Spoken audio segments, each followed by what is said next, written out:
Kia ora, New Zealand. Welcome to Sweet Chain Live. My name's Matt Drake. This is episode 198, and I'm joined this evening by my co-host, Arn Burgess. Good evening, Arn. Good evening, Matt. How are you tonight? Yeah, I'm not bad. I tell you what, it's started to heat up. We're starting to get a little bit of a summer, it seems. Yeah. I don't know about you. Yeah. Well, I'm not too far from you. I'm in the Kapiti Coast this week. Summer is finally here, so I can vouch for that. It's great. It's great. I went to Henley Lake at the weekend, which is over in Masterton, and played a few holes over there. And it was gorgeous. It was gorgeous. I have to say, from what I've seen though, it does seem to be a lot sunnier during the week than it is on the weekends, which is a balance I'm not overly fond of. But what can I say? Now, you had a weekend of it last weekend. You were in. We had it last weekend though. Yeah, I was going to say you were in Topor last weekend for the Classic, eh? Yes, I was, and what a weekend. We won't talk about my disc golf. We'll talk about everyone else's, but yeah. Okay, all right. Well, we'll flash past that part of the scores then when we get to it a bit later on. But look, we've got a great show lined up today. We've got hot scores first up. Then we're going to bring in our guest tonight. Aaron Gossage joins us from Auckland ahead of the New Zealand Disc Golf Open, which is this weekend. We'll go through the results of Topor from last week. There was also the longest day of disc golf, which was played down in Christchurch last weekend as well on the Saturday. We'll go through the results of that. And Centurion, which was played on the Monday here in Wellington. Then Arn's got a update for us on the World Games and the Flying Kiwis. So he's going to be able to provide a little bit of context to some of the stuff that's flying around with relation to that. We'll play some Disc Door and some Disc Golf Valley, and then we'll go through the New Zealand Disc Golf Open preview, have a look at the tips and the latest odds going into the weekend, and finish it up with some power rankings. So how does that sound? Sounds good. Excellent. Well, look, Arn, why don't you kick us off? Take us through the south. All right, so we head down as always to Invercargill, right down the bottom of the south. And at Queen's Park this week, we have a Tiaki taking out a 16 down as the hot score. We head over to Chingford and Dunedin, and Kelvin Cummings locks out Dunedin with both courses with a 6 down at Chingford and a 5 down at Brockville. Heading over to Queenstown Gardens, Stiff Meister and Dylan Feldman. He's the Australian guy, right? Dylan That's Feldman? Right. Yeah. Yeah, that's it. Interesting. Wondering if he's over for Nationals in a couple of weeks. 16 down at the Queenstown Gardens, over the hill to Wanaka. Mundo McDisk holding it down for 11 under at Lismore. All the way up to Jelly Park, we have Sam Cole taking out the hot score of 14 down. Warren Park, we have Jamie, 8 down. Smallbone Reserve in Ashburn and Sam Hall with a 10 down. Queen's Park Reserve, we have a 6 down for Josh Mason. Then we head up to Saxton Field and Nelson. Connor Dove with a 10 under. Hang on. Saxton Oval's a 9-hole course. No, there's an 18. There's an 18. Okay, so course. Pretty sure these scores do. Okay, interesting. 10. And Bramford Park is a 14 down for Mr. Alex Batten. Can we head over the water, please? We can. Starting in Berrenport in the hills, Ben Morrison goes through Berrenport in 7 under par, so well done to Ben. Ben also joins Johnny Wake, Peter and Cannon Larson going round Hikoikoi at 5 under par. Up to Harcourt Park, Johnny Wake goes round Harcourt Park at 10 under par. Incredible score up in Upper Hutt. KBG is round Linklater in 7 down. Maryland sees Andrew Faulkner go round in 6 under par, and Courtney Robertson holds the weekly hot score for Spa Park Black at 3. Chaos is round Henderson at 6 down. Zach Armour goes through Wood Hill at 3 under, and Guy hits Rosedale for a 4 under par. So very well done to everybody who hit a hot score this week. Now, we've got our guest who's going to be joining us this evening, and so we'll bring him in now. Welcome to Aaron Gossage. Good evening, Aaron. Good evening. Hey, thanks for having me on the podcast tonight, guys. I appreciate it. No, well, thank you so much for joining us. How are you getting on in New Zealand? How are you enjoying your trip so far? Oh, it's been amazing so far. I expected a lot. I've always wanted to come to New Zealand, but now that I'm here, it's just been such an amazing experience. Everything so far, all the people are super welcoming, and we've gone on so many different adventures. Checking out everything everybody wants us to go see while we're here. On top of that, the disc golf's been a lot of fun as well. So it's been a really cool experience. Because you arrived like a week before Inglewood, more or less. Yes, yeah, yep. About I arrived on that Tuesday, I think is when I got in. Yeah, sweet. And Inglewood was your first event. Before we get into the New Zealand part of this leg, I wanted to ask you actually about when you were in America and you were kind of planning to come here. How did that kind of eventuate? What was it like? How did you? What were the events that led up to you getting here? For sure. So honestly, New Zealand's been a place I've always wanted to go to. I'm a big Lord of the Rings fan. I have heard that it's amazing there. I've always been fascinated by down under Australia, and then everybody was talking about how New Zealand's actually really the place to go. So that's kind of always been on my bucket list, place to visit. And then last year in the off season, Henry reached out to me and asked if I wanted to do it. And I went through all the details and tried to make it happen logistically, and I just really couldn't make it work. So this year I was like, you know what? I'm just going to make it happen. I'm going to sign up for it, do it, and it's been a great decision so far. On top of that, I really spend the months of January and February preparing for the actual season coming up, and this is a great way to go get a whole new summer. Basically. Well, it's super cold and, and snowy in Colorado, and really be able to prepare for the next season while also getting some good competitive practice in. So how do you think that preparation is different then? Presumably it's more kind of tournament play and less backyard putting and field work. Right. So what I usually do is I head down to Arizona for the months of January and February. I've got family that lives down there and some friends like AB and Ezra and Parker Welk. So and Ricky. So we kind of all just go out. We play Vista most days.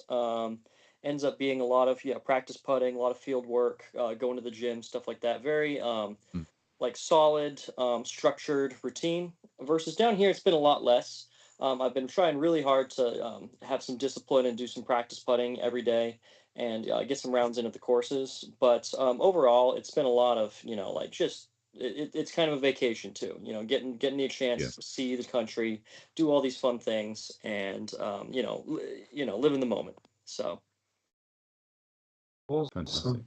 I remember last year, the first TDU advert that came out on Instagram, and there was the first comment on it was from you saying, when is this happening? And it created such a buzz over here. Everyone was sort of, oh, I think this is happening. I think this is happening. Then obviously, as you said, it couldn't make it work, but it just made that announcement when you said, when they said, yep, he's coming this year. That was awesome. So and we don't just have you; we have a whole bunch of you. So that's working. And then you arrive in New Zealand, and you're welcomed by the New Zealand visa and customs mechanism. Let's call it. You're here, so you came through unscathed in the end. Yep. So I don't know if you guys watched my vlog or anything like that, but I had a little bit of troubles getting here. And most of that's to do with just me, not putting in the time and thought that I should be and actually filling things out correctly. But it is a bit of a process. I had to rebook my plane ticket the night before because I filled out something wrong on my plane ticket. So that was stressful. And then I had to book my visa like an hour before I left. because my passport number on my card didn't match the passport in my actual passport. So I had a whole bunch of different shenanigans like that. But at the end of the day, we got through it all and made it here to New Zealand. So can't complain. Fantastic, fantastic. You traveled. You Awesome. traveled with Taylor. Yeah, so honestly, Taylor I met up with at the Big Arm Challenge, and she was really interested in going to New Zealand as well. So we made plans to just kind of travel together because that made it a lot easier.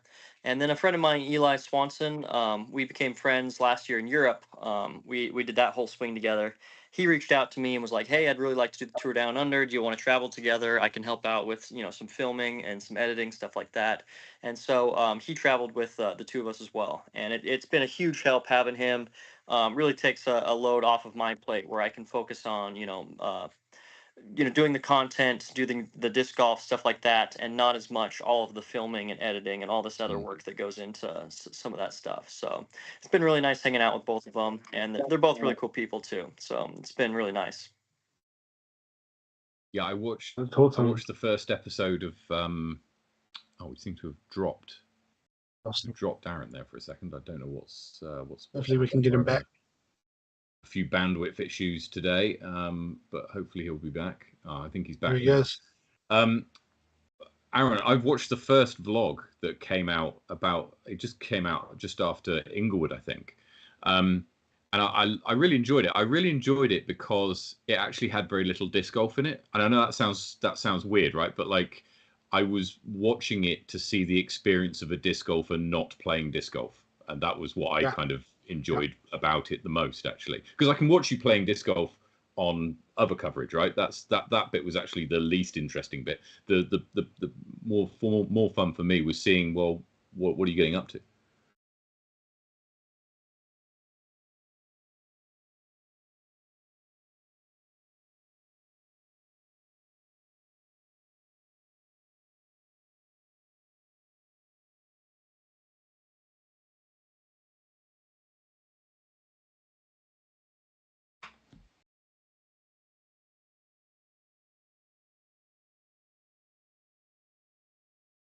Mm.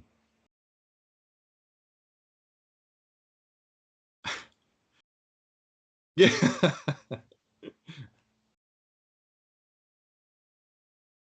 Yeah.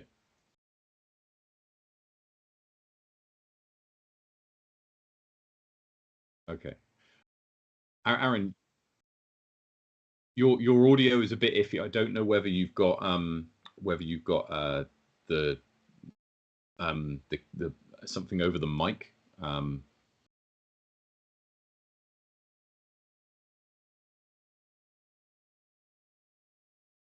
Yeah, that's much better. That's much better. Hopefully we're still coming through. Okay, so hopefully, are we back on now? Apologies for this, everyone. Because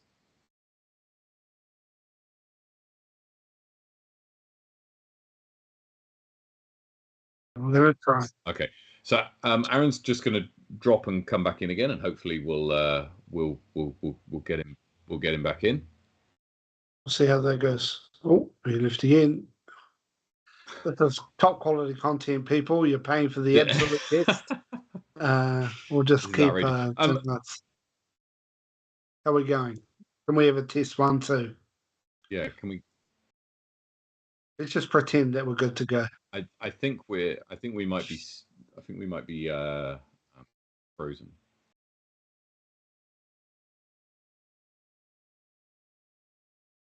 Okay. All right. What do you want to do?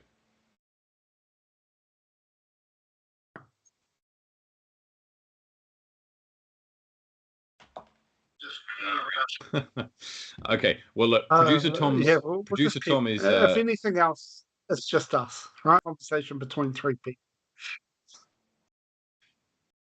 Yeah, okay, exactly. So I don't know if the audio is coming through on the stream or not.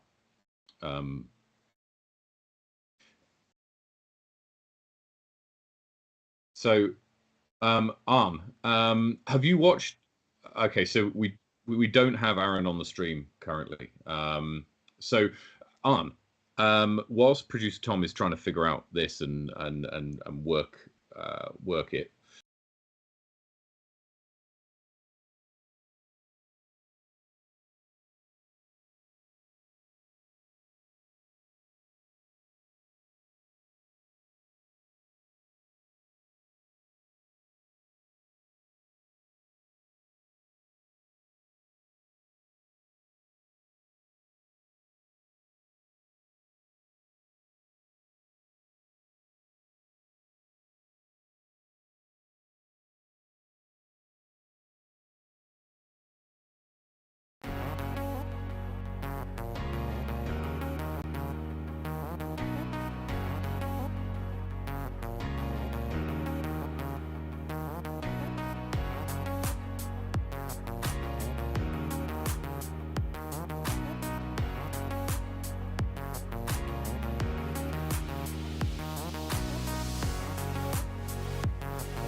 All right.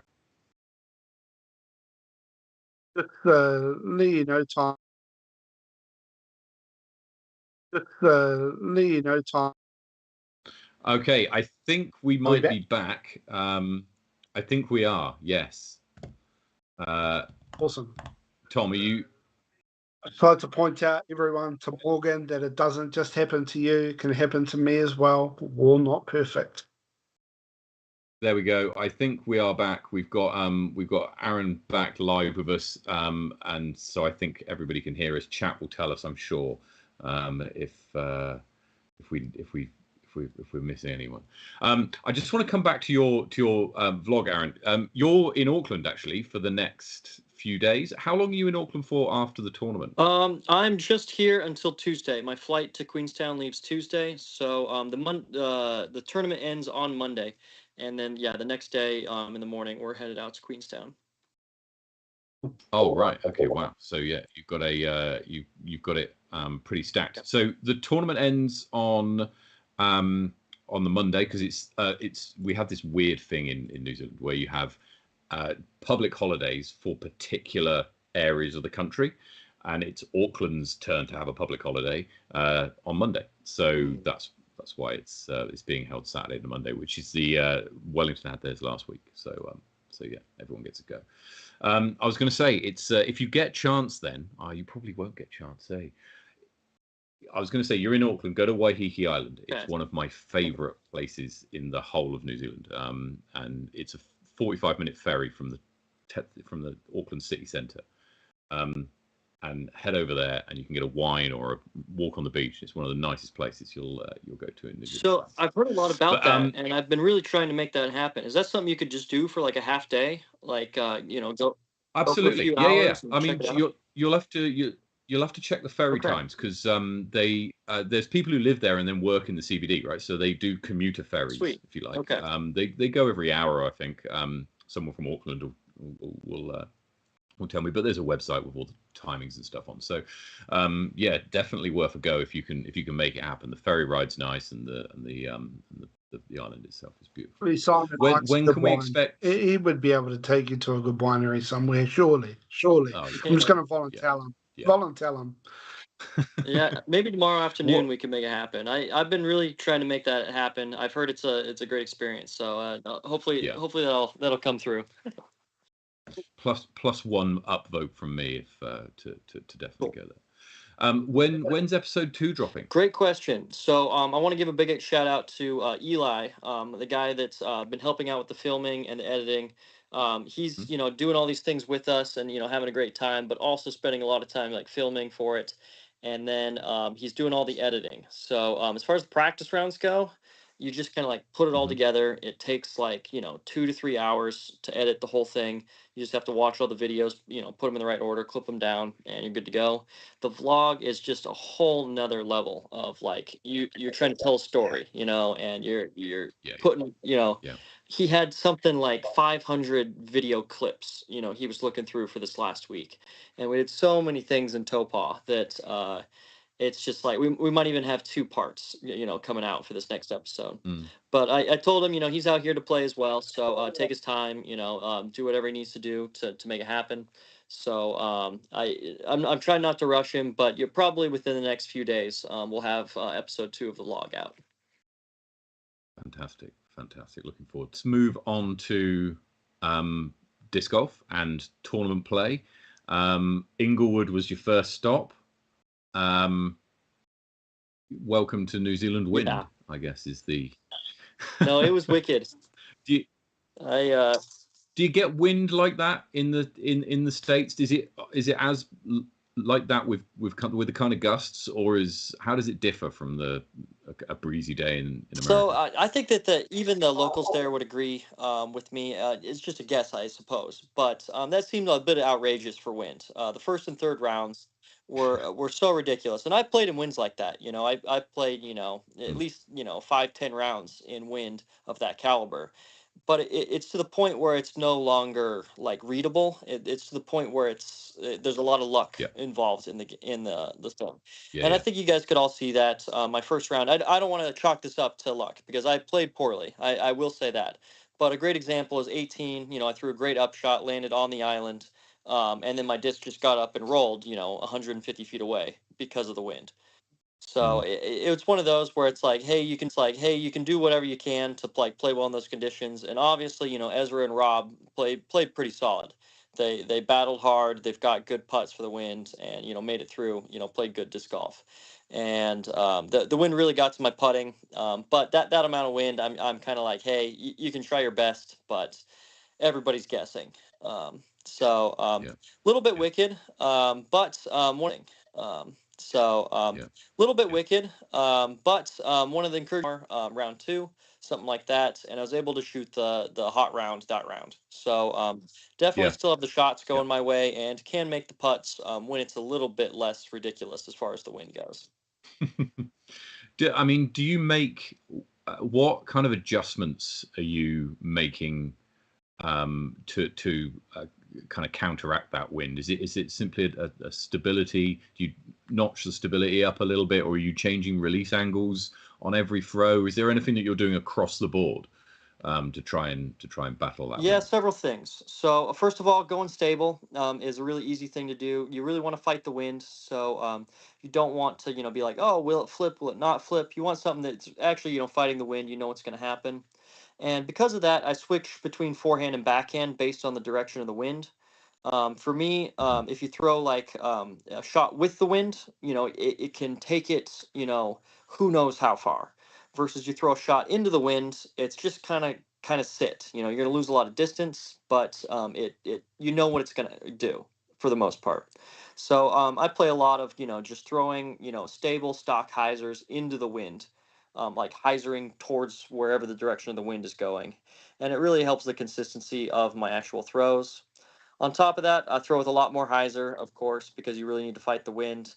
And a lot of times, even into headwinds, I will take a little bit of arm speed off, just to reduce the amount of variability with how much it goes into the wind.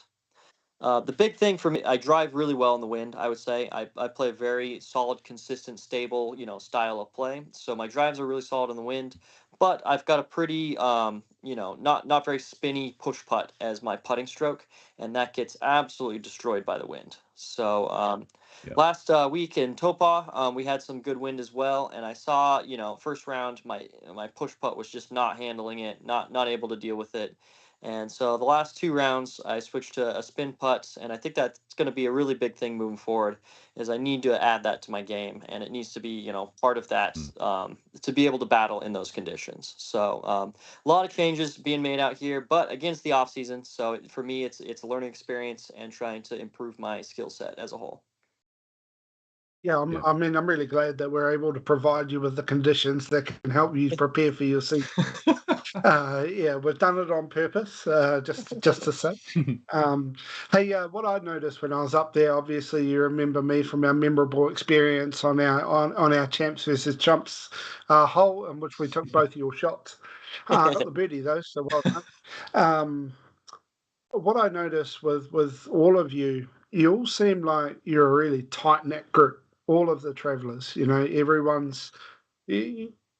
Are these the sort of people that you would usually tour with? I mean, obviously, we don't see them on your vlogs or any of your other coverage before, but have you sort of come together and created a new group of really close friends, even within the Americans, not just the honorary American Levi? Yeah, definitely. I was surprised by it myself. So I've got my group of people that I hang out with on tour, and I mainly stick with those guys. And it's been really cool coming down here and get to hanging out with new people, and we've become a really tight knit group. And it's fun to talk smack on the course. It's fun to go get food together. Do all these adventures together. So it's been a really cool experience getting to like build that friendship with so many different people involved. And when we get on the course, you can just see it. We've got good camaraderie, and it's just a fun time. Yeah, yeah. No, I mean, you could see that. I think it was Braden Sides. At the start of every round, you could shout someone out. Braden Sides shouted out Ezra Robinson for missing the Mando 2 days in a row. So there's that banter, that backwards and forwards sort of camaraderie. But it's also it's quite energizing to go and watch. Everyone's not sitting down and in their phones and taking themselves super seriously. I mean, round three, you could definitely tell that the competitiveness was creeping up there, and it's time to go to work. But especially the hole in one party night and the champs versus chumps on the first before the first round, everyone was there for a good time, and it was really really clear. So it was awesome to watch. Talking of Ezra, he's recently moved to Discraft. How much of an input have you had into his disc and bag selection? Has he been bending your ear about what's good where? Yeah, it's a good question. So first of all, I'm usually the last person to know anything.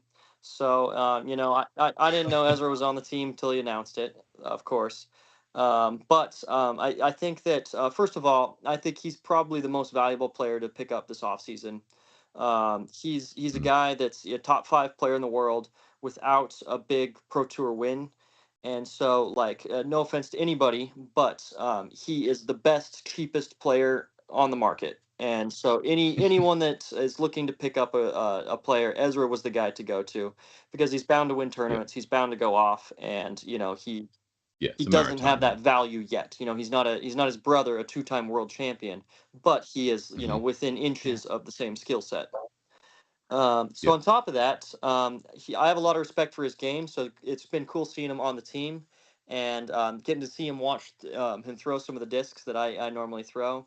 And I brought a bunch of discs down here, so I've been able to give him a couple discs to try out for this and that, see if he likes them. So it's been cool a little bit in that regard for sure. And then on top of that, he's got a couple discs that I've been trying as well. So it's always fun, just getting to see what different players throw for different shots and what works best. So yeah, it's nice having another guy on the team that you've got a lot of respect for their game and want to help each other out. Now, I did see on some socials that there was some of the players had a bit of a disc shipment finally arrive. So, can we expect to see more of your discs for sale at the Auckland tournament in down south? Yes. So we did get a full Awesome. shipment for all the Discraft players into Auckland, and so we'll all have discs for the players packs. I believe there'll be a lot of Discraft like tour series, things like that, in the actual player packs for the tournament. And then on top of that, we will have discs to fend as well as patches, things like that. So it'll be nice to actually have some discs, to let the fans, be part of that. I've had a whole bunch of people ask me if I have discs for sale, And I'm like, man, I brought down, like 20 backups, and, half of them I've already given away to these host families and things like that because they've been so generous to let us just stay at their places and help us out with this and that. And speaking of which, there are a few people I would love to shout out if that's okay. Definitely. Henry is Yeah, of course. Yeah, the go for first it. one. He has worked so hard to make this happen, and it is just so apparent how much work he puts in day and night to get us down to make everything happen. He got everybody here. He's worked it out so that this is viable. I would have come regardless of all the things that he made happen, but he's just like provided vehicles, host families, everything. So there's no reason not to come. It's like it's a no brainer. And then on top of that, we stayed with the Packer family, Jason and Abby, the first week, and they were super nice, great, great, great family. They let us use their car all week. I mean, it was just a bunch of stuff like that where everyone's like, "Yeah, we're gonna help you out as best we can." Brian and his family helped us survive Taranaki. So I mean, just everywhere we go, people are like, "We would love to help you out with this. We'd love to take you on these adventures," and it's just been such an amazing experience. Even Ken last weekend was just so nice in making everything happen, all the different activities, and I asked him for a couple different things, and immediately he responded to me and was like, "Yeah, I'll get you a basket to put on. If I can set up a fishing trip for you, everything." I mean, it's been nonstop trying to make everything great for all the players. Yeah, I mean, Fantastic. this is what New Zealanders do pride ourselves on, right? Is um, being able to host. We love showing off our country. We love giving. We love doing things for players, for people, for anyone. So yeah, no, continue to look people up, and our disc golf community is really generous as well. So if you ever manage to find your way back here, not on a disc golf capacity, you'll receive the same sort of hospitality as well. So definitely reach out. But well done, New Zealand. Well done to everyone that's Big hosted time, big everyone, time. and still too. Yeah, I need to get on to Henry, get him to put aside a couple of those discs because I'm not going to be at either of the tournaments. So, I yeah, want to move on to the Orchard, which you're playing this weekend.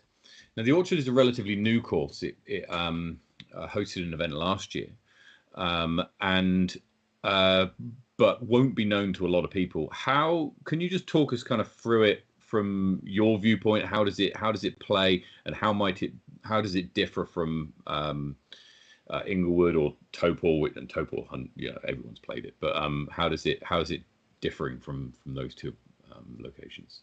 Well, that's a great question. And I think if you tune in tomorrow, I might have a YouTube video coming out breaking down all the holes and how much I like it.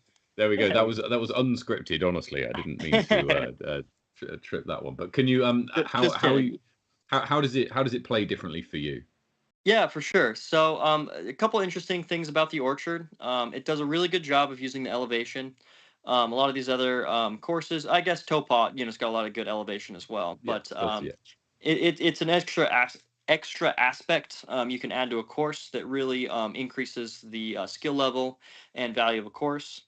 It's got these vibes a lot like I see in Colorado a lot of times because there's so many of these small trees that you can throw over the top of, but creates really good barriers down low.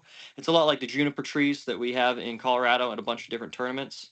So I think you'll see a lot of players thrown over the top, throwing big spike hyzers, throwing grenades, things like that. Just kind of like placement shots that don't really deal with the trees as much.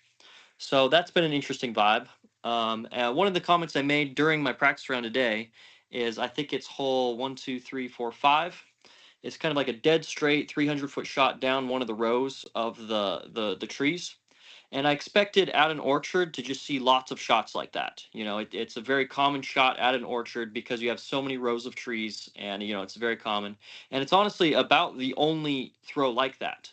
So the rest of the course, plays down these rows here and there, but they do it differently. It's not all the same like straight shot the whole time. So the big thing about the course is it has a lot of variety. There's been a lot of thought put into it, and even a bunch of the open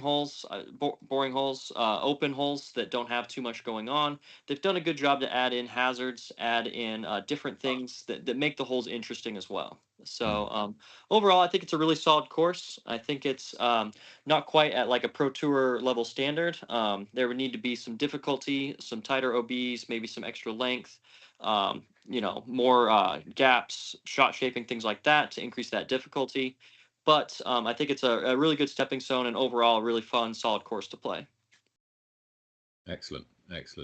And then you've got Christchurch in 2 weeks' time, which is going to be someone else altogether. Now, Arn, you know Christchurch very well. Producer Tom lives in Christchurch, so also knows it very well. And you've got 2 courses down there. Bottle Lake, which is the in the forest and is a very wooded course. There's really only a couple of sort of open shots. And then you've got, and it was, you may have even have seen the coverage from last year. And then you've got Brooker Ave, which is, it's in a nice way, it's horrendous. If it's windy, it's real tough in the wind. And it always gets windy there, especially in the afternoon. So I'm going to impart every single bit of my 850 rating points. And do a wee bit of course analysis on Brooker. Now, everyone thinks it's an open bomber course. I don't think it is. I think for the pros, placement is everything. There's a lot of tight OB, there's a lot of change this way, change that way, so they can cut off a lot of distance by just going straight across. I think, some stable mids will come to play at Brooker, but it is the prevailing wind blows across the course. So it's very difficult. It's not often you're throwing into a headwind. It's always going across the course. Yeah. So there's all of my 150 ratings points of expertise at work just there. Bottle Lake wouldn't have a clue what to do there. They should take trees out of disc golf. So I wanted to point out real quick. So, you said that it's not a bomber course; it's more of a placement course. And one of the things I just want to point out quickly is a lot of times they're the same thing. And it's not that you'll see people bombing it far. It's not like they'll be going for anything more than that. It's that when you're a bomber, you can throw incredibly stable plastic and you can just hit those fairways so much easier, especially in so much wind, that it really does become a bomber course in that sense. And players that don't throw quite as far have to throw these same flip up distance lines to get to the same spots. And I don't know anything about these courses, but a lot of times that like placement golf really adheres to that bomber play style. So it can be kind of the same thing in a sense. well, we're going to look.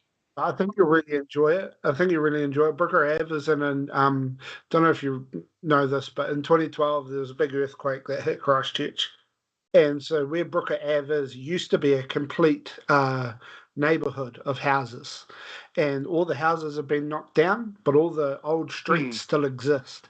But there's no houses there. All the fruit trees that used to be in their backyard, all the bushes and whatnot, they're still all there.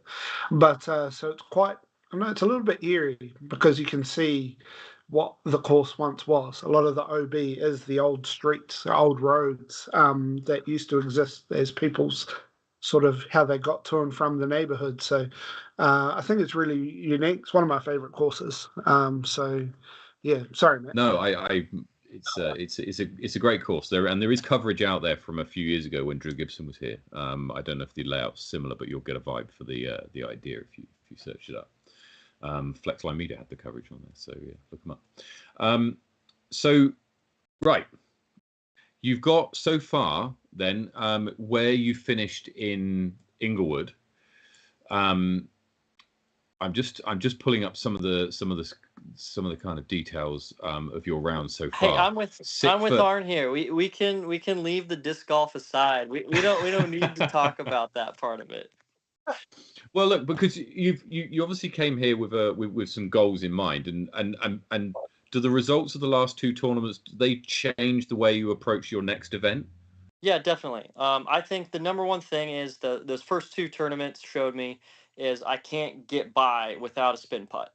And so Mhm. I've been practicing every day, working on the spin putt, and I'm hoping to just play a full tournament coming up just using that and nothing else. So it Yeah. really has significantly affected the way I'm playing, and I'm hoping that it'll result in a different, putting stroke that can be useful in those conditions. And I'm going to be sending it regardless of how windy it is. So we'll see how it goes. It might be another tournament just like that where I don't play my best disc golf.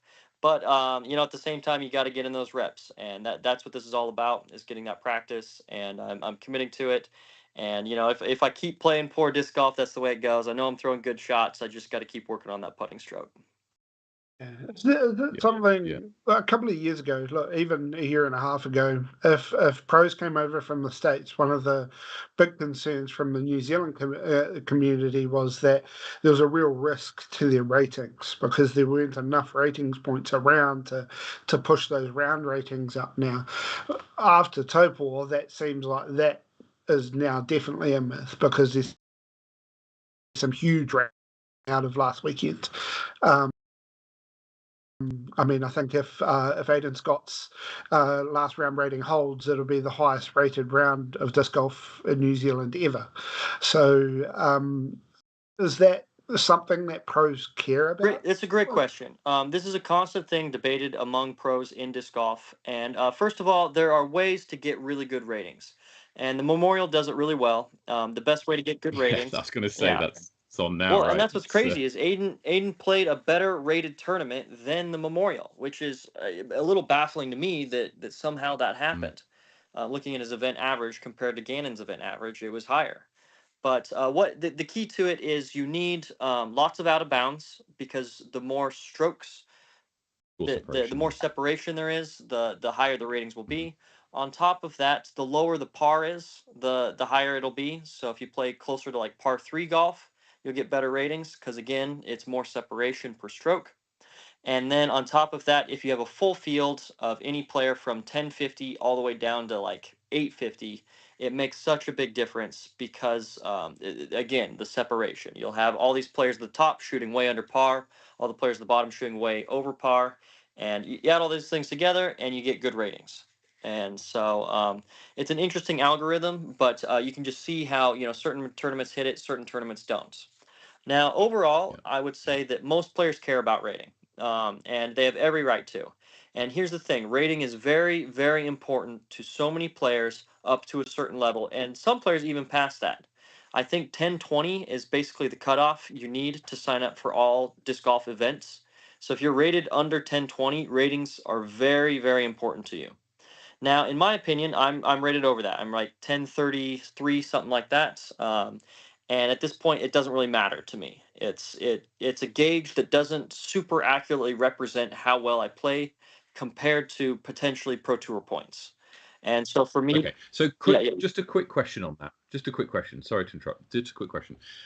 Is that because the algorithm breaks down around that kind of point, and so being able to tell the quality in inverted commas of a disc golf of two disc golfers above 1020 isn't as accurate as below 1020, or is it because there's a sponsorship element here where companies are looking at a rating and going, well, we need your rating to be over XX in order to be able to support you to this level, etc. And so therefore it carries importance, but it's not a mathematical importance. It's a being able to get out there and do it. right.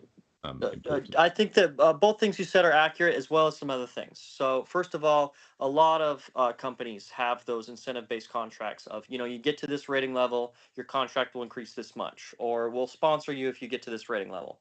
And it's very valuable to a lot of people in that sense. Now, this is what I'll say. You get on a team like Discraft, and let's say I've got, a season, but I win, 3 majors, willy-nilly. Discraft won't care that my rating's 1030. They'll be like, you're an amazing player. You're winning these tournaments. You're having a great season. That's way more valuable to us than anything your rating could do. So it just kind of comes and goes as far as that goes. The biggest thing the rating is trying to do is it's kind of like a handicap. It's trying to compare how players play compared to other players. So the biggest thing is ratings break down when you have two different tournaments happen at the same time. And you're trying to compare how well someone plays in one tournament compared to how well someone plays in the other tournament, but they're playing in different conditions on different courses against a different field. So it definitely breaks down there. The one thing I will say is that on tour, if players on tour only played on tour and nothing else, it would be the most accurate ratings in the entire world because you get exactly how they play against each other on the same courses all the time. And it's pretty close to that as is, with just the players on tour with their tour cards. So I think the ratings on tour are very accurate. The issue with them is that everybody is rated within 50 points of each other. You've got people from 1050 down to like 1,000. And because of that, you get very little separation. And the very little separation means that the ratings are very difficult. It's hard to shoot 1,100. It's easier to shoot 1,000 rated round. So it skews compared to like a local tournament. You got to shoot like 15 under par to shoot 10 to shoot my rating. And it's like, bro, I can only miss 3 putts the whole round. So it's very different kind of golf. And you're trying to compare those things together, and it just doesn't quite work. And there's a reason it doesn't work because they're not the same thing.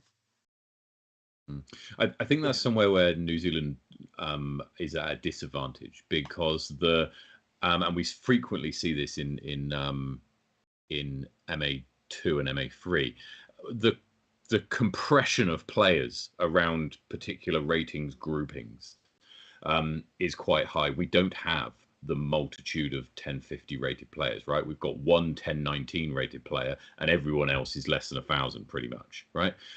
So we don't have that kind of stretch and that kind of that way. Also, we have a lot of par 3 golf, which you mentioned helps with higher ratings, but then we also have a lot of shorter golf, which I guess offsets that advantage that you might get from we do have, I would say, the majority, and it's clearly shown by the number of tournaments that are run in New Zealand. We have a somewhat a C-tier mentality where we just want to run a tournament. We don't want to do much work. Play it as an existing course, get out with the mates and have a go. Leagues are very big here, and Ben Wheellake will tell you how much a league can destroy your rating. He lost 50 ratings points after playing his only PDGA event for the last 6 months. Was a league, and he lost 50 ratings points. So, yeah, I mean, it is what it is, but it's really interesting to know. But I think a point that I will make is, something like the TDU, as Steve pointed out last week, there were 12,000 rated plus players in the field. And that more than quadrupled the highest number of 1,000 rated players that we've ever had in a single tournament in New Zealand before. And so having that, and then having a club that is insistent on working really hard on their course and putting in the OB that I went over way too many times, and that helps push it up. A whole 4 at Topol was one of those, where just about everyone in the entire field, both layouts, on a good shot could probably make it over there, and so attempted you into going for it, and lo and behold, straight into OB, especially with the dry ground, with the skipping and whatnot. But awesome. But by that kind of reckoning, then when we get to nationals, and there'll be 140 people playing the pro layout, and the highest rated players are going to be at that 1040, 1030 range. The lowest rated players playing that layout are going to be, I'm 870, and I'm 877, and I'm playing it in MA40, right? So there's a huge gap there, nearly 200 ratings points difference. There are people rated lower than me who are in the same division, and so that would suggest to you, based on what you just said, that perhaps if someone can go real hot, then we could see some quite special ratings. Yeah, definitely. The one thing I want to throw in your stipulation there is you've got one, I think, wooded track, and you've got one kind of open OB, heavy track. If you go really low on the wooded track, or just the wooded track in general, it's not going to have huge high ratings, is my guess. There's not enough separation. If you throw a bad shot, you're probably going to bogey. You're not going to double. You're not going to triple. You're not going to do anything like that. Yeah. So in that case, a lot of times the players that are a little bit lower rated can reach most of the holes on the wooded track as well.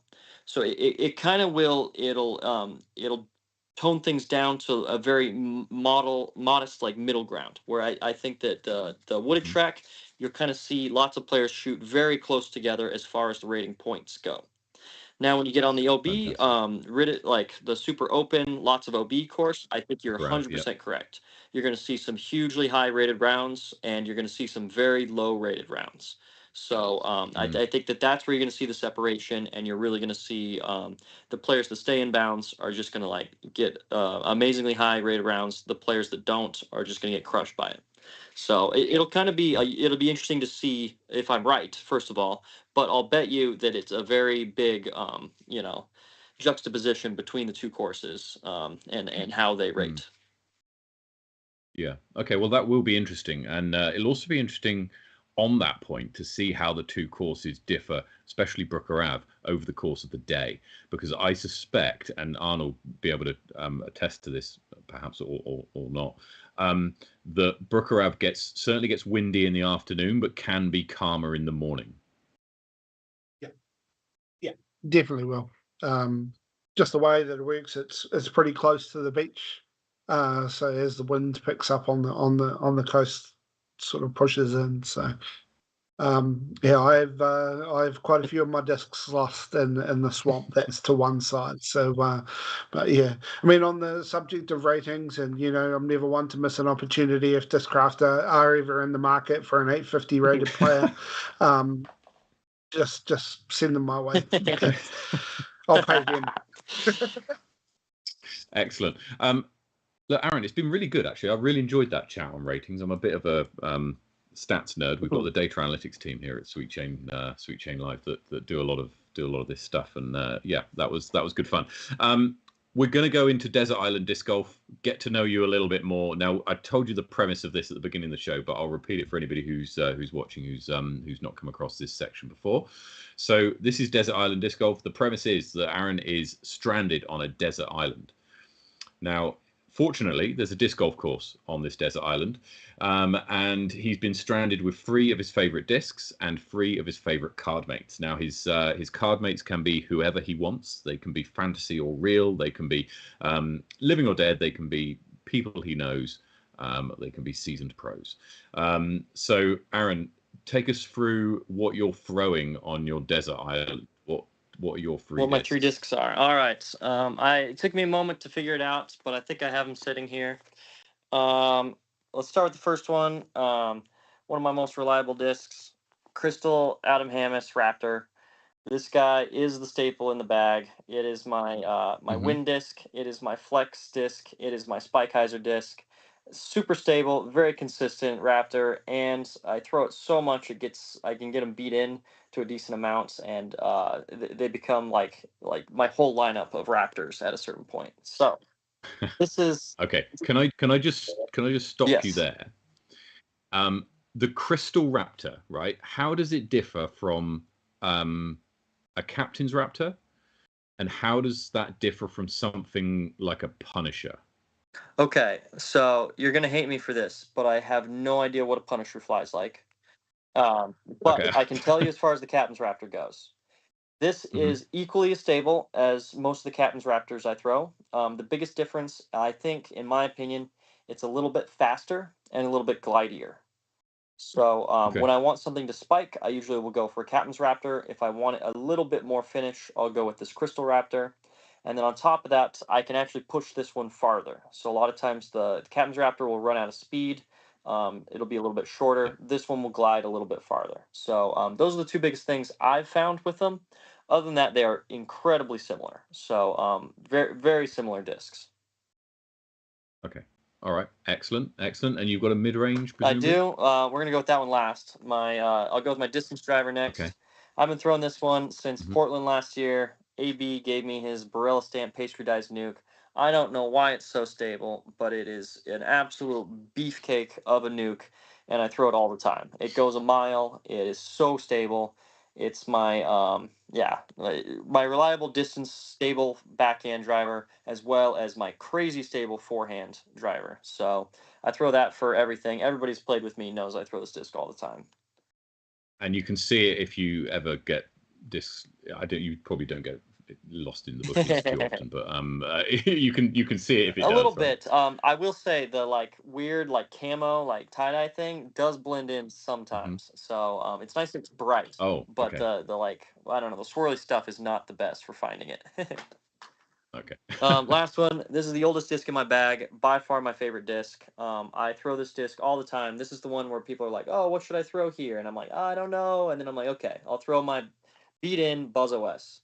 This thing flies dead straight, forehand and backhand. I just rip it as hard as I can, and it stands up and goes straight. So basically, a torque-resistant Buzz at this point that goes a little less far. And everyone knows this disc as well. You can see that the whole stamp's worn off just from me throwing it. Yeah. So definitely my money disc. This is my go-to. I couldn't go without it. So I think those would be my three Excellent. go-tos if I was training on desert island. Fantastic. And who are your free card mates? Who will you be taking with you on your desert All island? right, so here are the three I'll go with. First off, I'll go with my best friend, homie on tour, Ezra Aderhold. He is a goof to play with. We always have a good time. He's pretty serious and I don't know, can be a little hard on himself in most of his rounds. But anytime I'm on the card with him, I'm just shooting the shit. So it's it's always a good time. We have a lot of fun. So he's number one. Fantastic. Number two is a guy I always looked up to in disc golf, and the most intimidating player I've ever played against. I'm going to go with Joe Revere, Colorado player. You guys may not have heard of him, but absolute legend in Colorado. Yep. And ever since I was a kid, I would go out and watch, final cards come in and just watch Joe beat up on everybody. So he's definitely the idol, the guy I looked up to the most, grown up throughout disc golf. And then the last one, of course, I can't do anything without it, is my dad. He is my favorite player to play with. So any chance I get to get around in with him. He actually had surgery yesterday on his rotator cuff. So he won't be playing disc golf for a while. And so, yeah, getting around in with him would be definitely one of my favorites. Excellent. Excellent. Fantastic. Was he the one who got you into disc golf, presumably when you were a little kid? Of course. What age were you? Well, actually, we'll get on to that in a minute. That's one of our questions. So thank you so much for that. That was a lot of fun. Now we come to the Sweet Chain Safari. So there's 18 questions. So there's the family-friendly front 9, which is the same 9 questions to every guest every week, and then the Safari back 9, which Arn will take us through and takes the form of a this or that, different questions to each person each week. So here we go. Question number 1: what's your name? Aaron Gossage. Where were you born? Grand Junction, Colorado. Where do you live now? Grand Junction, Colorado, or on the road, I suppose. How many years have you been playing? I joined the PDGA in 2008. I've been playing since before I can remember. I've been on the Pro Tour. This is my 5th year on the Pro Tour. So 2001. What's your PDGA number? 35449. What's your favorite course? My favorite course is probably Westlake Park in Grand Junction, Colorado. It's a course I grew up on playing when I was a kid. Your favorite disc? My favorite disc is my Buzz OS. Your favorite MPO player? Favorite MPO player? Interesting. I don't know. There's so many ways of describing that. I'll go with let's go with Ezra Aderhold. We'll go with that. And your favorite FPO player? Favorite FPO player? Good question. Oh boy. We'll go with Holland Hanley because I played practice round with her today. Fantastic. Take us through the back 9. Awesome. You're a Colorado boy, so I'm going to go winter or summer. For disc golf. What do you prefer? Disc golf, 100% have to go summer.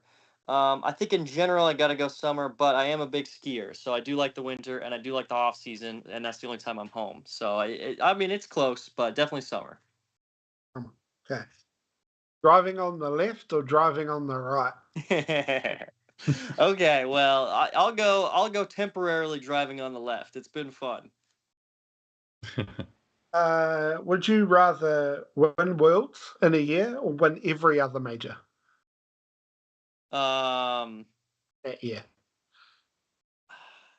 so this is a constant question people have for me. I would rather win every other major. In fact, I would rather win, 3 pro tours than win worlds. But, nobody agrees with me. It blows my mind, but I don't think worlds is more important than any of the other events.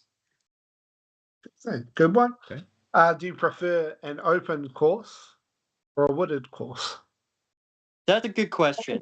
I think it depends a little bit. My favorite course is in the middle, like a park style. So not open, but not wooded. More of just shot shaping around trees, things like that. I think wooded courses are probably more fun to play, but I'm better at open golf. Yep. Now, would you rather park a beautiful drive or sink a long putt?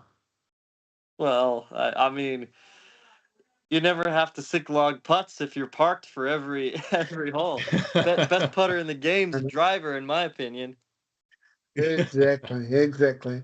Now, next year, would you rather explore more of the world or come back to New Zealand and get to where you didn't? Okay, Careful. good question. I think I'd probably go with explore more of the world. I think it's one of my favorite things to just explore everything. I definitely haven't seen everything New Zealand has to offer. But if Japan Open, something like that happened, I'd probably take that opportunity.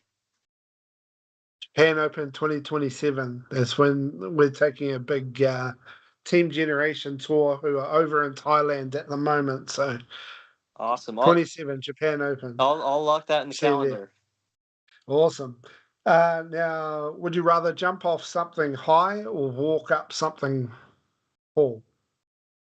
Both if I can do it. I'm a bit of a realist, okay? So jumping off the thing high, if I'm like, oh, I could hurt myself, I'll probably not do it. Versus the hiking, I like hiking up anything tall. But if I'm like, oh, if someone tells me I can't hurt myself, I'll jump off it any day. Lots of fun. Awesome.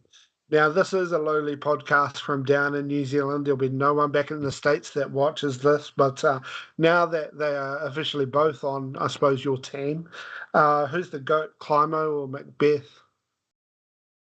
Oh, um, I have to say Macbeth, and that's purely recency bias because I wasn't around when Climo was dominating, and I was around when Macbeth was. So I don't know. And you pushed him to like 2 shots Yeah. a couple of years ago. Eh? If he's the goat, then it makes me look even cooler. Exactly. Exactly. Cool. All right, and then the last one, whole 18. Are you running it, or are you going to lay it up and back yourself in a playoff? All right, one more time. Sorry, you cut out for just a second. All good. Are you running it for the win, or are you going to lay up and back yourself off? The other guys putted out. All right, I think statistically speaking, I probably should just lay it up, go to the playoff. I think that's probably my best bet. But I'm stepping up to that putt and running it for sure. I can't bring myself to lay something like that up. Everyone says running it. That's everyone. I'd like to think that I would be smart enough to, but no chance. I'm sure I'm running it. Yeah, fantastic. Oh, that's our sweet chain 18. That's a good one. I like Fantastic. those questions. Aaron, thank you so much for joining us for the show tonight. It's been an absolute pleasure talking to you. Really interesting chat. And look, I'll see you in Christchurch in a couple of weeks' time. I'm coming down for that. So yeah, we'll have another chat then. Okay. Very best of luck at the New Zealand Disc Golf Open this weekend. we'll be following all of the scores and checking out the coverage. Hopefully, you get to make league card and we get to see you play. Hopefully, that'd be cool. On the coverage. So, yeah, very best of luck, and we'll see you around. Awesome. Yeah, thank you so much for having me on the podcast. Looking forward to meeting you in Christchurch. Real quick, the last person I forgot to shout out is Simon Feasy for just letting us stay at his place here and for the great courses he has both on the property and the orchard. So the man I know just makes disc golf happen down in New Zealand. So thank you to that guy. And once again, thanks for having me on the podcast. I always love doing stuff like this. So thank you for reaching out to me. You're very welcome. Have a good day tomorrow, and best of luck at the weekend. Thank you, guys. Take care. Cheers. Okay. Right, Arn. That was a great chat. I mean, the guy knows his disc golf. Like that was. I just love the enthusiasm and what she talks back. You know, it's everything's a calculated answer. And to be honest, even in person, even during Champs vs. Chumps, where everyone's having a sort of like a bit of a, a jolly old mosey around, he's actually, he's explaining what he's trying to do. He's engaging with the person that he's playing with and breaking down every shot. And he's super serious about it. So that's awesome. Yeah. Yeah. Look, so we had a couple of results for tournaments which happened last weekend. So we're just going to quickly go through those results. If you missed it, I don't know if you've been under a rock or something, but maybe you have, and you didn't catch the results. I'm hoping that producer Tom can put these up on screen. We were having some technical difficulties earlier on, and that may or may not be possible. But fingers crossed. Wishes every luck, and hopefully we can get these to appear. So we'll go to Topor Classic first. Yes, please, Topor Classic first. And then, so the winner of Topor in MPO was Aidan Scott, taking it out by 6 shots in the end, which included, and we mentioned it during the stream, a 1085 rated round 3. That's off the back of 1061. So that doesn't happen too often, No. It was actually really interesting to break that down with Aaron, but yeah, I was watching the whole I left early. I needed to get back to Wellington, but watching the coverage as it was coming, watching the score as it was coming through. And I remember when it came out, I sent it through to you, and yeah, that's pretty special. Is Aidan Scott a relation of Evan Scott, who's doing quite well on the Pro Tour? I couldn't tell you. I don't know.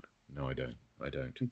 Anyway, I don't know that. Ezra Robinson finishes second for the second tournament in a row. He'll be chomping at the bit, I should imagine, to go one better, either this weekend or in a fortnight's time. He was tied with Braden Sides in the for second place. Robert Burridge and Chandler Fry in 4th and 5th. Down in FPO, Emily Weatherman takes out the win here, despite a charging Sophia Donake, who shot a just under 1,000 rated round in round 3. So well done to her. Taylor Chosek rounds out the top 3. In MP40, Simon Feasy shoots 2 might as well be 1,000 rated rounds in the first 2 rounds to see him over the line against Patrick Brown, although it was tight all the way until that final round. But he did enough to pull away in round 3. Dustin Milbrock wins in MP50 over Jim Oates and Mark Dakiv. In MA1, Brian Rawlins shoots an incredible, and I don't know if you saw this, a 991, a 992, and a 993 rated 3 rounds. Consistency. There you go. Yes. That's how you win MA1. And he took it out by 8 shots over Ty Engelke and Dan Pickersgill. FA1, Caitlin McLeod, junior from Wellington, wins this by 6 shots over Ariana Hitch. Leon Krelling wins the Best Division MA40 in a playoff over Australian Tim Ware. Jason Mallion 1 shot back Ephraim Russell in 4th. FA through the 40 and rest of Calf it. Headley again from. Sorry. Just skip through the rest of the MA40. Yeah, We don't need to we look down the will. bottom. We will. Yeah. We will skip the rest of that. I will say, after the first round, I was quietly confident that you'd be able to sort of do okay. So did I. But then I met my brain on yeah, and he told me that I could make the Mando. Yeah. Okay. Yeah. All right. Kath Headley wins FA 40 over Amy Whitmore. Good performance there from Kath. In MA 50, Dan Smith beats Sean Ashford on a playoff. And Andy Brewster finishes in 3rd. Nathaniel Crawford wins MA2 by 3 strokes over Dan Fortin and Matthew Huang in 3rd. And that rounds out the Topor results from the weekend. Now, there was also another sanctioned event that was going on, which was the longest day. It was the Disc Daddies' longest. Have I got that right? The longest day of disc golf. And so what happened here, if you missed it, they played 6 rounds of 17 holes round Jelly Park, right? And so it was a par 50, 17 holes. So that would have been a par 51 probably. And the idea comes from Wellington Centurion. So Wellington hosted a Centurion, and there was the first iteration of Centurion. There was just 4 of us. Who went round and played 101 holes in a day around Wellington. This is inspired by that. They played 102 holes around Christchurch all in one day, and it was sanctioned disc golf as well. So yeah, lots of opportunity here. NGA sanctioned and on the New Zealand Disc Golf Tour.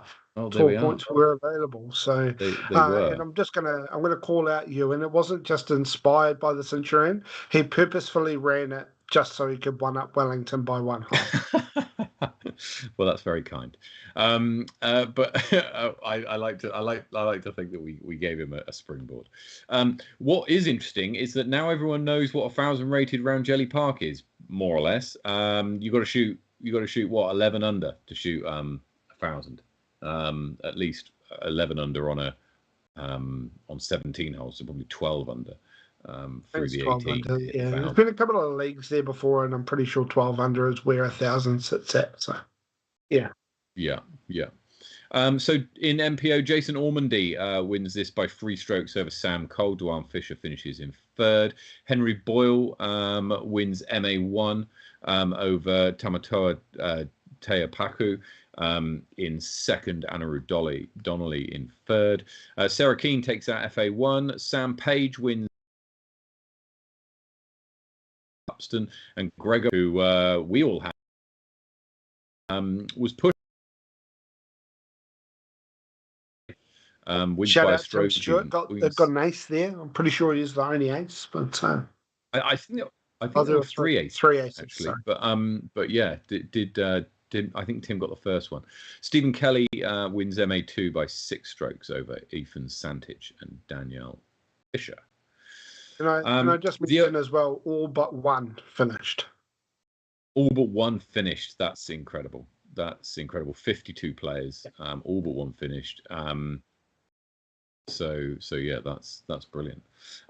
Those events, the Disc Daddies and Topor, do feed into the power rankings, which we'll go through in a minute. Not quite yet. We'll go through those last. There was also Wellington Centurion was on this last weekend, Dan. It was Wellington Anniversary Day on Monday, just gone. Johnny Wake took it out, both in terms of number of birdies and overall score. I think he shot something like 46 under or something, and only got like 1 or 2 bogeys the whole day, which that's after a tournament as well. And he's just played Topor like the weekend. See, he's driven back on the afternoon of Topor, and he would have been one of the last cards finishing because he finished 8th or something. So he would have been one of the last cards finishing in Topor. Drives back to Wellington to play 100 holes the following day, having just played in a real intense competitive battle. He was on the same card as Ben Morrison, who competed in Topor as well. So shout out to those two. I went for a run on Monday and saw them as they were playing in along Wainui course. They got to Wainui by about midday. And yeah, looked a little bit fatigued, but they did a fantastic job of Obviously not getting that much. No, clearly not. I mean, that's just incredible. And to think that Wainui out of that lot was not giving up many birdies. So I heard it's a tough. Or even though they put in some baskets and they've done something with the tee pads down Wainui, which is fantastic. So if you're in the area, get down there. Definitely. Right now, I think we're having a bit of trouble with getting things like Disc Golf Valley and Disc Duel sorted, so we'll probably have to skip those for this week. But something we did want to get to, which happened earlier this week, there was some conversation on social media channels regarding the entry of the New Zealand team, Flying Kiwis, into the World Games. Yeah. Arn, you know the background here and everything that happened. Do you want to just talk through? Well, I'll hand it over to you. Yeah, sure. Hopefully we've prepared a little bit of a statement, but look. So basically, some background around this is because the Flying Kiwi. I'm going to call them Kiwis because Kiwis is not a word. We'll get to that in another date. The plural of Kiwi is Kiwi, not Kiwis. Okay. Put that to one side. You wouldn't say sheeps, would you? So anyway, move on. Because they did so well, they earned a spot in the World Games, which is in Chengdu in China in August. Now, this is the first time that disc golf has been at the World Games since 2001. So it's pretty special. They did super well. Now, WFDF, World Flying Disc Federation, came to us after that tournament and said, "Hey, you've got a qualification spot. You need to select a team. You need an MPO and an FPO, so on and so forth." So we created our selection process. We sent out the invitation to the highest rated MPO, which was Levi, highest rated FPO, which was Laura Kaistrup. Saying, hey, expressions of interest. We didn't hear from them. They've just come back from an Aussie trip and whatnot, but we didn't hear from them before the 18th. So just to confirm, this is an individual competition. It's not a team competition. Is that right? It's doubles. The format that they're playing mixed doubles. Mixed doubles. So MPO, FPO. So anyway, it was getting to the point where we had to have an answer to WFDF by the 1st of January originally. And we hadn't heard. People get busy. I think Levi had exams as well. So we sent out the email on the 18th of December to the entire membership base, which is 850 emails now. And we sort of said, look, we've got this opportunity. Please put in an expression of interest. However, if anyone from the Flying Kiwi want to go, they get precedence over everyone else.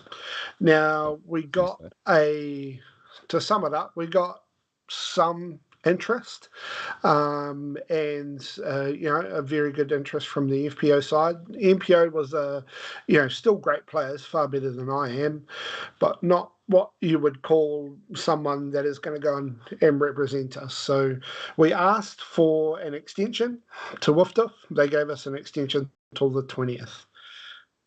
Obviously, Christmas time and New Year's is a really busy time for all of our membership. It's also a really busy time for the board as well, and we are volunteers. And so it did fall away for a couple of weeks. At the end of last week, before last, the deadline was approaching, so we had to have a vote of whether we were going to confirm this spot. Now, this was a vote that was at a stalemate. We couldn't get a decision. It was 2-4, 2 against, then it was 3-1, then it was 2-2, then it was all over the show. Our concerns as a board were that we didn't have enough people or interest that we're going to be able to raise the almost $3,000 to fly. Within, we didn't have enough expression of interest. The entry fee that we had to pay immediately was 900 New Zealand dollars, 500 US. And the concern in some of the board conversations was, is this essentially just us wasting $900? Because we're not going to fund two people to fly to China to represent New Zealand. Many other minority sports, probably 90% of sport in New Zealand is self-funded for these things. We would be happy, obviously, to pay the entry fee, but we needed someone that wanted to commit to fundraising the flights. And we didn't feel like we had it. So in the end, we ended up making the decision to decline the invitation. However,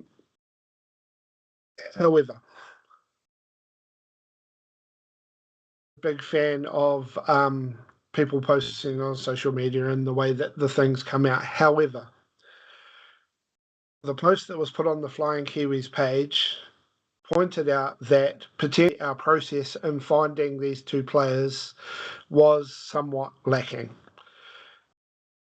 Our systems, as they stand to communicate with our membership, they're ancient. The fact that we have 850 emails that we send an email to is just goes to show of how hard a task it is. And let's be fair, who's responding to an email on the 18th of December? Can you track how many people opened those emails, how many bounced back, how many people read them and that? Yes. Look, I'm pretty sure we could. I don't have those. That was you and that sent those emails, and we use Google Suite. So I don't know how much information that's able to gain. I suppose another big thing is that our constitution really limits our use of communicating with our members in an official stance to email only or in person at meetings. The use of social media isn't within the sort of old school communication to be able to maybe temperature check so often. So look, we made the decision, and then we came back as a board after obviously after the post went up, and I had some discussion with Simon whilst we were at Taupō, and he made some good points. So whilst I'm not sort of applauding the way he went about things, his message, I'll sit there and say he's got a point. So what I've done is I've gone back to Wolfdorf and I've sort of said, look, this has been a really, really tough decision. It's come at a really tough time of year for New Zealanders. We basically shut down for the 3 weeks or 4 weeks that you gave us to make this decision. Would you consider changing our decline to an accept? They have not done that at this stage. What they have done is they've said, look, we've already offered it to the next country. However, they have accepted that they will put New Zealand as a first alternate, which means that should any country withdraw, then we will be offered the position, and I've already said that we will accept. So look, this is one of those things as a board that you're not always going to agree with some of your membership. However, we need a way as a board to temperature check our membership and actually see what our membership cares about, because otherwise we're sort of making these decisions based on the people that we're talking to. And let's remember that we only have one North Island based board member. And so a lot of these decisions potentially will be South Island flavoured. So, I mean, the first point out, understanding that we come from it, is that our systems are outdated. We need to update them so we can communicate with our membership better and more efficiently. But also, the one sort of plea from the NZDG board is, if you've got an opinion about the way that disc golf should be run in New Zealand, your opportunity to have a conversation isn't just limited to the AGM. we are very approachable. We're really keen, especially our South Island-based people, to engage with the North Island volunteers. That's why me being in Taupo was amazing. I got to sort of test some ideas out with a few people and whatnot. So we're here. We are human. We don't get paid for this job. It's not saying that we don't want to do a good job, but if you've got an opinion about the way that this should be ran, then please contact us. And to his credit, the entire time Simon did make his opinion very clear. So, yeah, that's sort of where we're sitting. So at the moment, we're a first alternate. If we are offered the position, we will accept it. Yeah. Does that make sense? So it does. Let's fast forward. Assume it does. New Zealand is offered the spot because another country pulls out. Do we have players who are willing to fundraise or fund the flights and be able to get there? Yeah. So, well, before we declined, we had a really good FPO candidate. She's amongst the top in your Sweet Chain power rankings. I won't name her yet because once we're offered, we'll have to double check whether she wants to go. And then Simon is as Simon does, is offered to help get our best player over there, whether or not it works with Levi's studies. Or whether or not his decline was because he did originally decline. He came back after a Ewan's email and said, sorry, it's not going to work for me this year, as he said last week. So our plan at the moment, if we are to receive the bid, is to go back to the FPO person and say, are you still interested? And then to go to, obviously, Levi being our highest rated MPO player and saying, hey, if Simon can help you out with fundraising, can we get you there? Probably start looking at around that top tier player to sit there and see who is willing to go. I mean, looking at the Flying Kiwis, obviously Ethan's in there. Johnny Wake's going to Am World, so probably doesn't fit in with his travel plans. Ethan's obviously not playing as much disc golf anymore, but Simon is, by putting his hand up and sitting there and saying, look, I don't think he said he'll outright pay for them, but he has said, I've got ideas of how we can fundraise. So if we do get that spot, we will be coming back to the disc golf public and the membership to say, hey, if you want, we've heard you want to have a country that we can support at the World Games. Now it's up to you to help us fundraise to get them there. Okay. All right. Okay. Well, look, chat. If you've got any questions for Aaron on this subject, then please pop them in the chat, and we might come back to this if there are any questions on it, Aaron, when we're just going through the next couple of bits. But no, thank you for that. And you say you got a post coming out? Yeah. So hopefully, we'll get that post out on. We're just got to check whether we're allowed to do it on socials. We're pretty limited in how we can post things, but hopefully it'll come out on socials because that seems to be the way that people are engaging us more. Okay. Excellent. Right, now let's have a look at this weekend. We've got the New Zealand National Disc Golf. Sorry, not the Nationals. That's next weekend. The weekend after. Sorry, 2 weekends time. We've got before then the New Zealand Disc Golf Open. Taking place in Christchurch. It all tees off on Saturday and runs from Saturday to Monday. And we've got Ezra Robinson, Aaron Gossage, Robert Burridge, Kevin Jones, Luke Humphreys, and everyone else in who's going to be playing. Arn, do you have any tips for us? I wouldn't go with my tipping, to be honest, Matt. I put on a total of about 1,200 coins worth of bets, and I netted 0. That fella Arn just cost me a lot of coins. So, but look, I watched a lot of Robert Burridge play, and he obviously got the ace at Taupo through the woods and whatnot. Yeah, he's got really good touch, if that makes sense. So I'm going to put my money there. Okay. All right. Well, look, if you think you know who is going to take out this weekend, then head over to sweetchainlive.com. And, over there in our tipping section, then you'll find all of the odds for this weekend. I think we're having a few technical difficulties, so it's going to be tough to bring them up on screen right now. But if you head over to sweetchainlive.com, you'll find all of the odds there. The current odds are running that Ezra and Aiden are at 8-1. Sorry, with Robert Burridge. So the three of them are pretty close. 8-1 and just under 3 to place.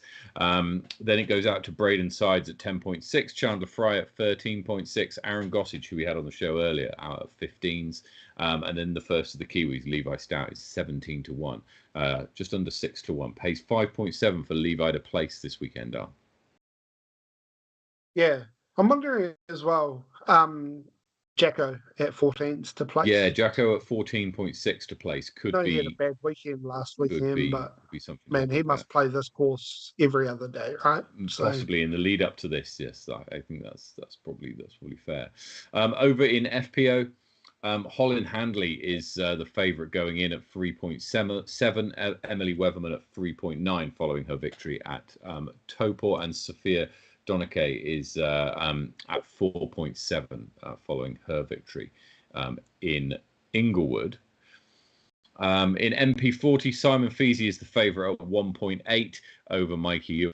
MP50, Dustin Milbrook comes in as the favourite at 2.2, Mark Dakiev at 2.8, and Josh Pratt is the favourite in MA1 with odds of 4.9. Chris Townsley at 7.3 and Joel Way at 7.9 will be chasing him down. Some interesting bids there. I think Mike Foley at 6.3 might be worth a look to place, honestly. Charlotte Dunkley is odds on favourite to take out FA1 with odds of 1.2. James Sutton in MA40 is the favourite here at 5.8, with Les Watene at 7.9 and Tim Marshall at 10s.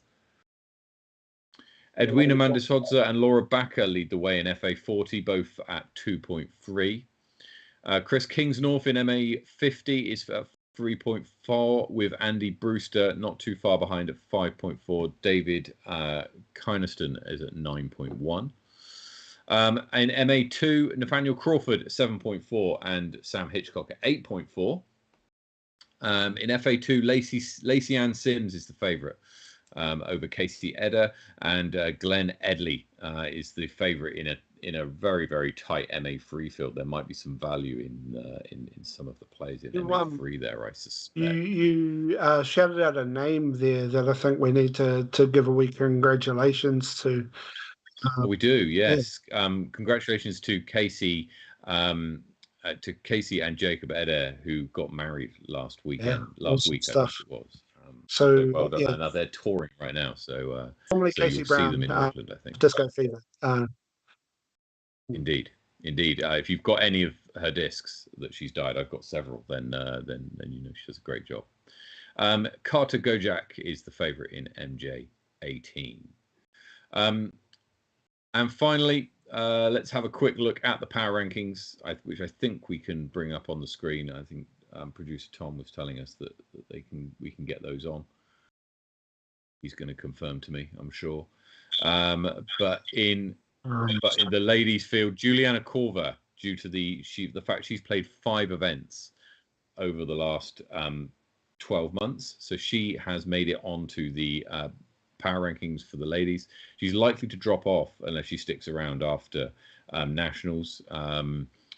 Events from last year kind of fall away. So she jumps up to number 1. Kath Headley moves up 2 spots to 7th. And in the men, Jackson Sullivan drops 2 spots to 4th. Jack Maffey drops 1 spot to 13th. And Brian Rawlins enters the top 20, up 266 spots. That's a new entry, by the way, into 16th.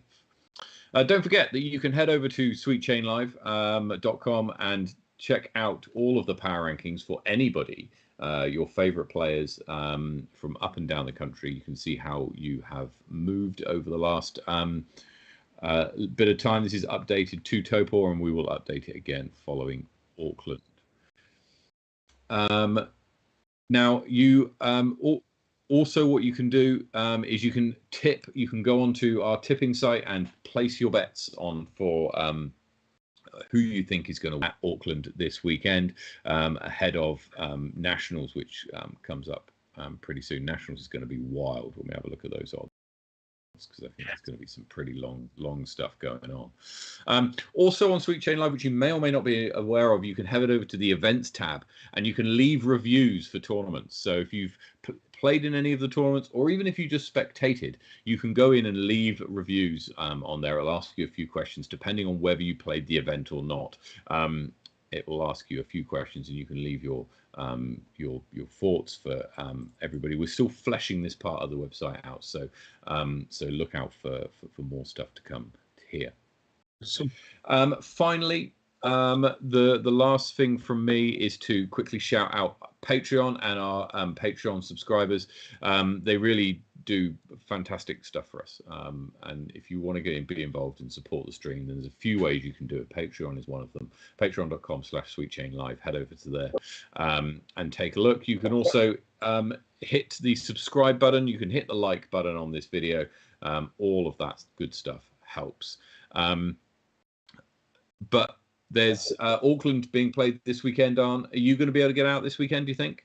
Well, I'll catch up with you afterwards if you're keen for a round. But yeah, I'm around in Wellington until Kesha Ferry lunchtime on Sunday. So I am going to try and get it around in the Wellington courses. So yeah. Fantastic. We'll see what we can do. But very best of luck to everybody playing in Auckland. Thank you so much, everybody, for watching. And wherever you're playing disc golf, take it easy, play well, get some birdies, and we'll see you next week. Cheers.